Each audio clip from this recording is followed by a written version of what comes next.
Welcome to Reader's Drives, Andy. Pride, love, and maybe not so positive, anxiety. Yeah.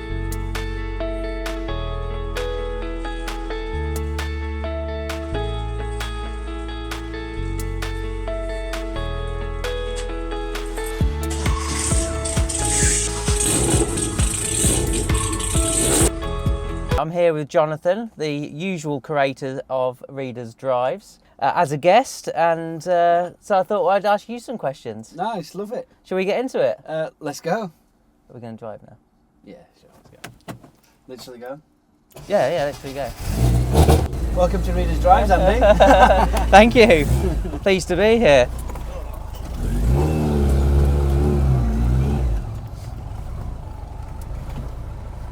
We've actually just had a day at the garage, haven't we, doing Project Mini Mock.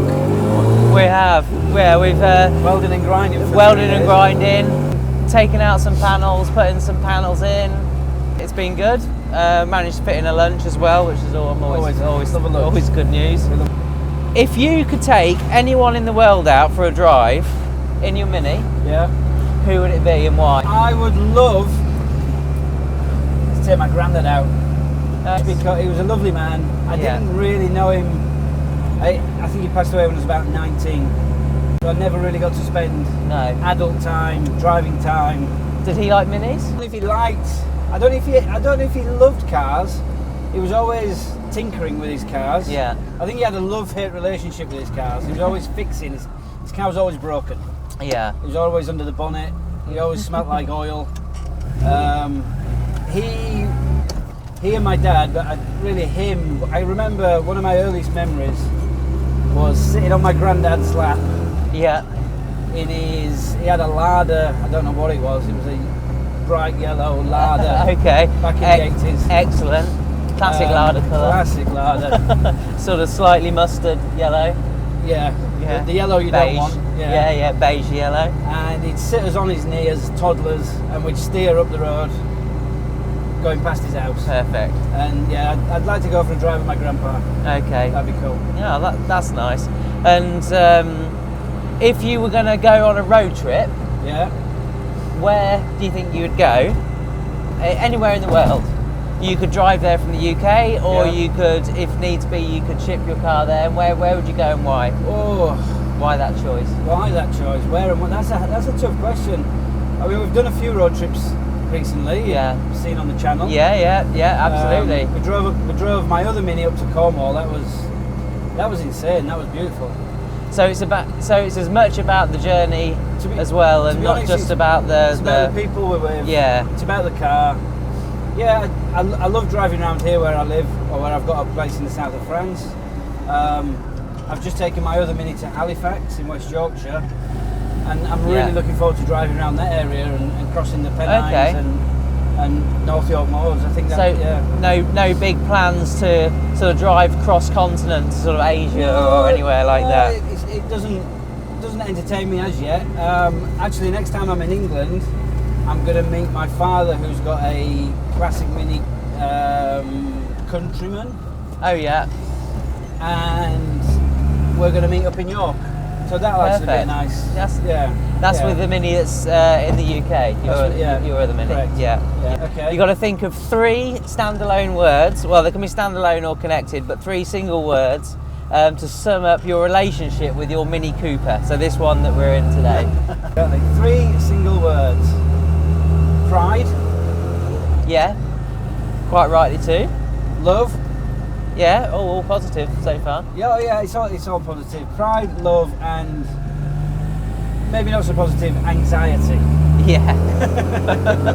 No, I think that's fair. I think most classic car owners could probably appreciate that. There's always a little bit of anxiety. Yeah.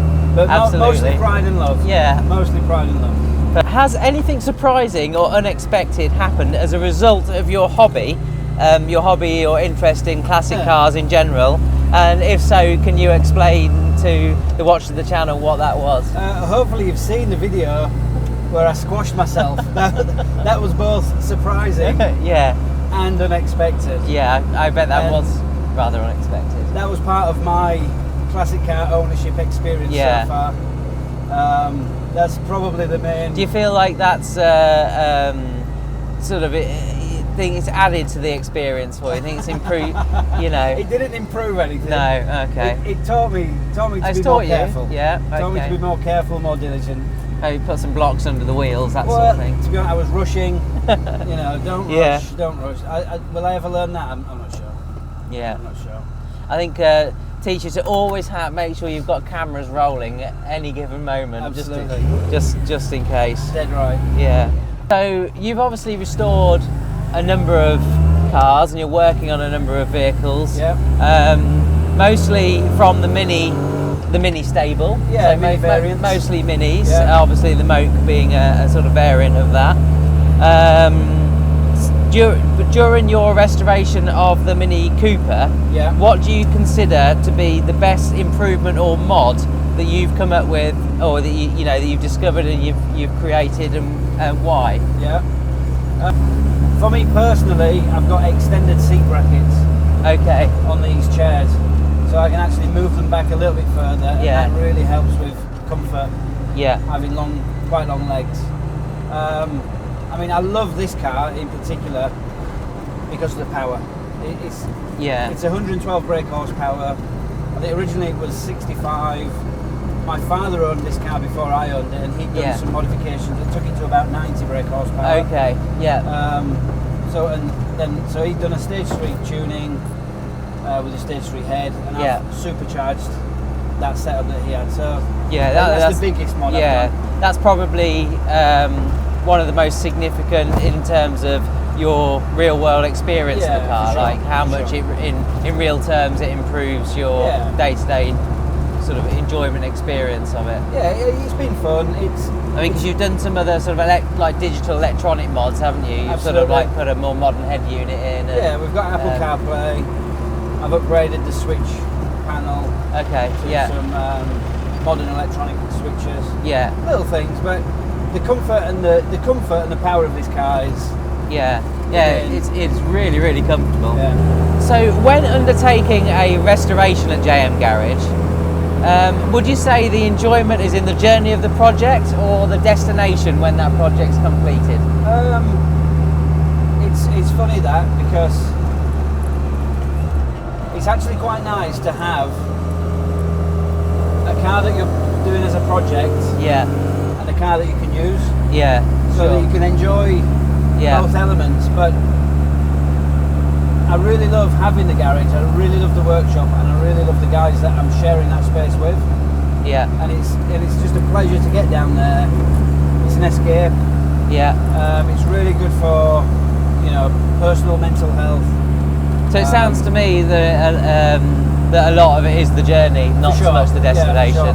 It's a journey to a certain part, and then there's a certain part in each project, and you get to a stage where I really want to drive this car now.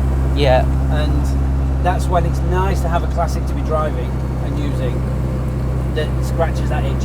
Okay, so when obviously you're currently in quite early stages of the Moke project. When that current project's completed, do you what's next? Do you have any? Do you think that far ahead, or do you sort of do it one step at a time? No, how many irons in the fire do you like in there at once? Yeah, to be fair, if I see something that comes up, you see potential in it. Maybe a deal comes along that you can't say no to. I have got a car that I'm doing with MG Ben. That was the guy who we Ben Riley, off of Reader's Drive's episode 2. Absolutely. I'll put a link somewhere. For that. Down there. Up there, maybe. Could be. We'll see. Could be. We'll see where it ends up. He and I own a 59, I think Ben, you can correct me if I'm wrong. I think it's a 59 Austin Healey 3000. Big car, much bigger than a Mini. Much bigger than a Mini. It's in early stages of work. Ben's currently working on the chassis. It's rotten, a bit like the Mini Moke. It needs a lot of welding. I was actually thinking I've been talking to him about him buying me out of that project. But now I've started the Moke, and I'm not seeing the light at the end of the tunnel, but I can see me finishing it at some point. Yeah. I might be interested in jumping onto that with him and actually enjoying that car with him a little bit. And with the amount of welding that the moat needs, you're going to be a pro by the time you finish that project. Absolutely, yeah. Well, I'm hoping Ben's got all that done as well by the time I'm... Yeah. Well, that'd be fun. I think he would, and it'll be... Maybe we'll get onto the fit and finish together and stuff like that. Well, it'd be nice to, also have something different that's on the go that's maybe not a Mini, as much as we love minis. Yeah, definitely. So, I've got a couple of questions. My 11-year-old Oliver. Hi, Ollie. Hi, Ollie. Big fan of the channel. One of the biggest JM Garage fans. He really wanted me to pose a couple of questions to you. Okay, so these ones are the ones that he's come up with. What's the best place you like to drive your Mini regularly? Yeah. And he's also put in brackets, is it to the kebab shop? He knows me well. Yeah, I think he might be implying you like the odd kebab. To be honest, we've cut down on the kebabs recently, as well, for good reason. Yeah. The kebab shop is a favourite haunt. I love going, from my house to JM Garage. Yeah, well, where we are at the moment in the south of France, there's some pretty epic driving around here. Great driving. There really is. Anywhere within 30 minutes of where I stay in France is beautiful. Yeah, I just love. I mainly use the car to go down to the garage. Yeah. Spend my day down there. Yeah. And because you got the sea and the mountains around here, right? That's both we great. We can do coast roads. We can do mountain roads. Yeah, it's lovely. Earlier on, you touched on the fact that you one of the mods you did was you changed the seat so that you had a bit more space. Yeah. And Oliver, he said so. Out of all of the classic cars out there available that you could have chosen, had you ever considered a vehicle slightly more accommodating to somebody of your height, which is quite high? I've not chosen this car. I feel like these cars chose me. Fair enough. Again, going back to my grandfather, he had Minis. Okay. My father had Minis. My mum had a Mini. Yeah. This is back in the 80s. My older brother had a Mini as his first car. My older sister had a Mini for her first car. So it couldn't have really been anything else then, no. I'm sure I had a choice, but there wasn't an option for me. I never thought I'd drive anything other than a Mini for my first car. No.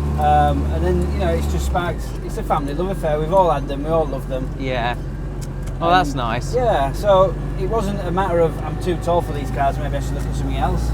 It's quite nice to keep the Mini dynasty going as well. Absolutely. Well, no one else has got them in the fact. Oh, my dad's got one still. Yeah.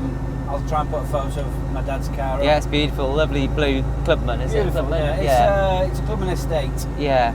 But saying that, I recently drove Ben's MGB. Okay. And one thing I did highlight up on that was how exceptional the legroom was. I can imagine. It was almost like lying down. It was beautiful. Well, if the legroom in an MGB is anything like because they're a much bigger car as well, right? It's not massively bigger. It's it's longer. Yeah. Cockpit's similar size. Rear seat's similar. Yeah. But just legroom. Yeah. And another reason, and I kind of hinted on it earlier, that's kind of why I'm interested in the Austin Healey. Yeah. I think it could be good for my legroom. I think so. Yeah. I mean, if the legroom on the Healey is anything like the length of the bonnet, I think you're going to be fine. For sure. It's just like sort of 2/3 of the length of the car. Yeah, it is. Yeah. I think we're almost at the end of my questions, but I do have one last question, which is, when are we getting JM Garage merch or Reader's Drives merch? Is that something that you can work on? I'm working on it. I've been trying to develop some T-shirts for another brand, but it's taken me 2 years to get that right, and I'm still not there. Once I find it's coming. It's coming. So no pressure, but a bit of pressure. Okay, understood. Yeah. Family need T-shirts. yeah, absolutely. Well, that's all from me. Thank you very much for having me. Thanks, mate. It was a pleasure. No problem. Love it. Thank you, sir.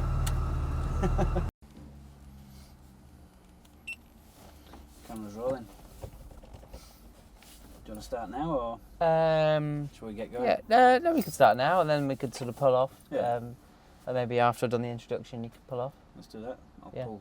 And I look at you, not the camera, right? Yeah. Keep it natural. Yeah, sure. Sure.